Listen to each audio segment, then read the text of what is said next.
তো নমস্কার সম্মানীয় দর্শক মন্ডলী, আমরা 7 নম্বর ভিডিওতে শিখেছি যে লোয়ার রো এর এবং আপার রো, মিডিল রো এই তিনটা রোকে নিয়ে কিছু ওয়ার্ড।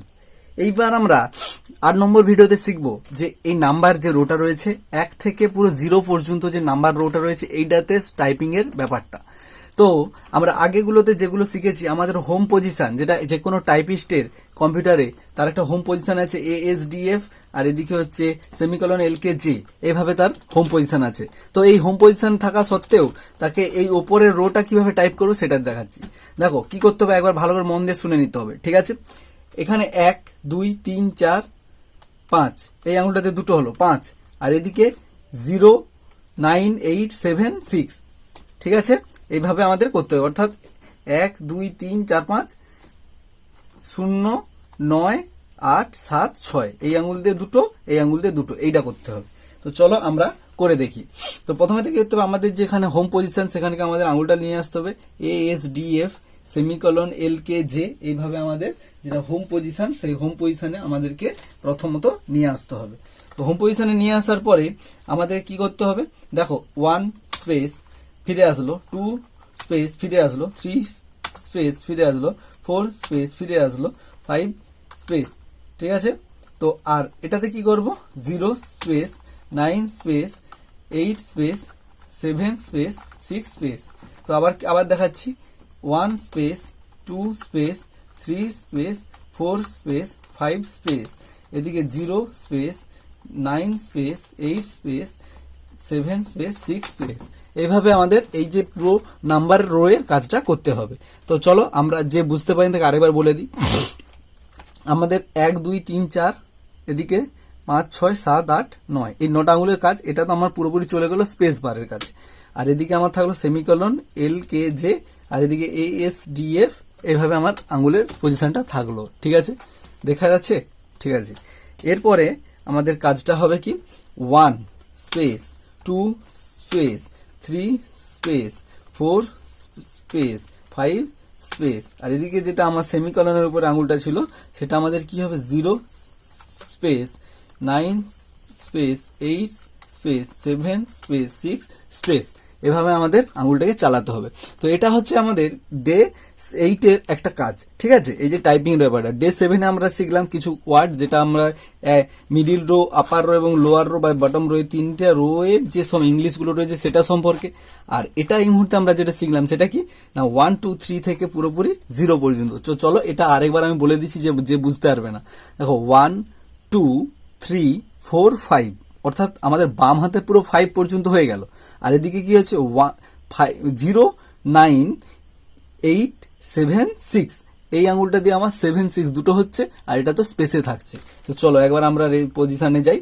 তো চলো 1 space 2 space 3 space 4 space 5 space, 0 space 9 space 8 space 7 space 6 space. এভাবে আমাদের আঙুলটাকে চালাতে হবে। তো এর দ্বারা আমরা কি হবে না, এই যে উপরে যে নাম্বার রো, এই পুরো কাজটা আমরা কমপ্লিট করতে পারবো নাম্বার রো এর মাধ্যমে। বোঝা গেল?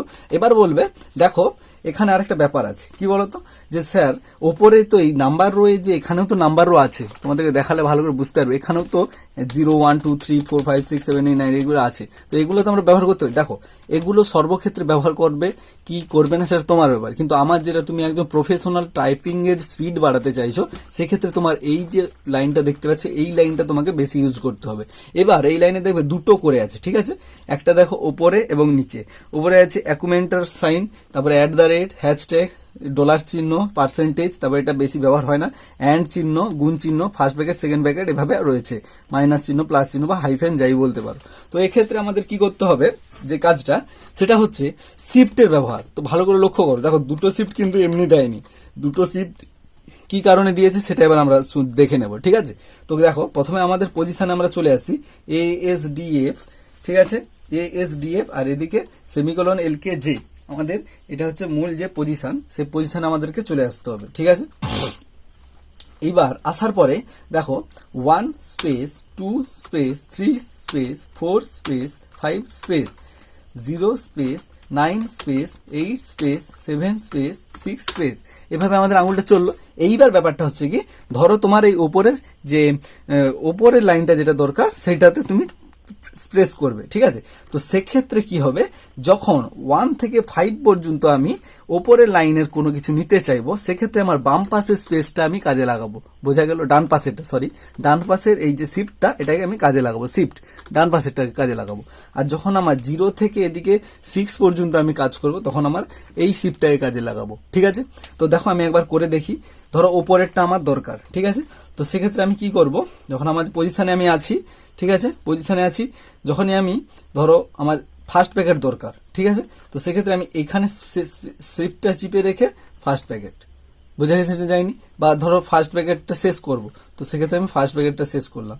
বা আমার ধরো অ্যান্ড চিহ্নটা দরকার, তাহলে অ্যান্ডটা আমার এদিকে আসছে, তাহলে শিফট চিপে রেখে আমার পজিশনটা কি হবে, যে অ্যান্ড বলে আমার পজিশনটা হবে। আর ব্যাপারটা আছে কি, ধরো বাম দিকে যে 1 থেকে 5 এদিকটা থেকে যদি হয়, তো সেখানে কি হবে না, এদিক থেকে যদি হয় তাহলে এই শিফটটাকে আমরা কাজে লাগাবো, ঠিক আছে। এই শিফটটাকে আমরা কিভাবে কাজে লাগাবো দেখো। তো আমাদের পজিশন আছি আমরা, ধরো আমার এই @টা দরকার, তখন আমি যখন @এ যাবো, তখন আমার এই আঙুলটা এদিকে শিফটের উপরে চলে আসবে অটোমেটিক। তাহলে এখানে আমরা যখন তখন শিফট চিপে রেখে প্রেস করব, তখন আমাদের @আসবে। একটা কথা মাথায় রাখতে হবে, শিফট প্রেস করে যখন আমি টাইপ করব, এইখান থেকে 1 2 3 এগুলো টাইপ করব পুরোটা, সেক্ষেত্রে ওপরে যেটা রয়েছে, ঠিক আছে, উপরে অর্থাৎ যেটা অ্যাকুমেন্টার সাইন, তারপরে @, $, পার্সেন্টেজ, অ্যান্ড গুণচিহ্ন, ফার্স্ট প্যাকেজ শুরু, ফার্স্ট প্যাকেজ শেষ, এগুলো পুরো শিফট স্পেস করে রেখে যদি আমি টাইপ করি, তাহলে এগুলো উঠবে। আর যদি শিফট ছেড়ে দিয়ে আমি পুরোটা টাইপ করি, তাহলে কোনো সমস্যা নেই, নিচের যে 1 থেকে পুরো 0 এই সংখ্যাটা উঠবে, ঠিক আছে। আচ্ছা, এরপর একটা কথা হচ্ছে যে ধরো কোনো নামের প্রথম অক্ষর পুরোটা বড় হাতের করব, তো সেক্ষেত্রে কোনো সমস্যা নেই, আমি ক্যাপসলকটা স্পেস করে দিয়ে সুন্দরভাবে আমি নিজের নামটা লিখতে পারবো। বোঝা গেছে না যায়নি? তো চলো, এই হচ্ছে আমাদের আজকের এই যে ভিডিওটা, ঠিক আছে। এর দ্বারা আশা করি তোমরা অনেক কিছু বুঝতে পেরেছো আমাদের আজকের এই 8 নম্বর ভিডিওতে। তো চলো, দেখা হচ্ছে নতুন আরো একটি ভালো এবং সুন্দর ভিডিও নিয়ে। আর এর পরের যে ভিডিওটি 9 নম্বর ভিডিও, এটাই হচ্ছে শেষ ভিডিও তো এই কোর্সটা কমপ্লিট হওয়ার জন্য। তো চলো, দেখা হচ্ছে নতুন একটি ভিডিও নিয়ে। ততক্ষণ সুস্থ থাকো, সতর্ক থাকো, ভালো থাকো।